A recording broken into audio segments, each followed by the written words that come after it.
ધાનેરા તાલુકાનું વિભાજન કરી વાવથરાદમાં સમાવતા ભારે વિરોધ પ્રદર્શન કરવામાં આવી રહ્યું છે। નવસારીમાં રહેતા ધાનેરાવાસીઓએ વિરોધ કર્યો છે। ધાનેરાવાસીઓએ નવસારીમાં વિરોધ પ્રદર્શન કર્યું છે। મોટી રેલી યોજીને આવેદનપત્ર આપીને પોતાની રજૂઆત કરી છે। ધાનેરા તાલુકાને બનાસકાંઠા જિલ્લામાં રાખવા માટેની માંગ કરવામાં આવી છે। ધાનેરાવાસીઓએ જિલ્લા કલેક્ટર મારફત મુખ્યમંત્રીને આવેદનપત્ર પાઠવ્યું છે। સાહેબ, આજે બનાસકાંઠા જિલ્લાનું જે વિભાજન કરવામાં આવ્યું છે એ લોકોની લાગણીને અવગણીને કરવામાં આવ્યું છે।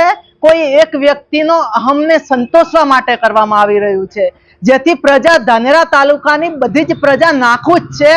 કારણ કે ધાનેરા તાલુકો વર્ષોથી પાલનપુર સાથે સંકળાયેલો તાલુકો છે।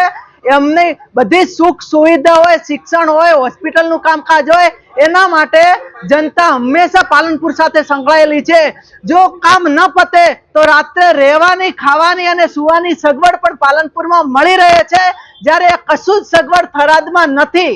એટલે સરકારશ્રીને વિનંતી કરું છું કે અમારા લોકોની લાગણીઓ ને સમજે અને ધાનેરા તાલુકાને બનાસકાંઠામાં રાખે। આવનારા દિવસો જો આ સરકાર માંગણીને સંતોષવાની માંગશે તો આપણો શું સ્ટેન્ડ રહેશે?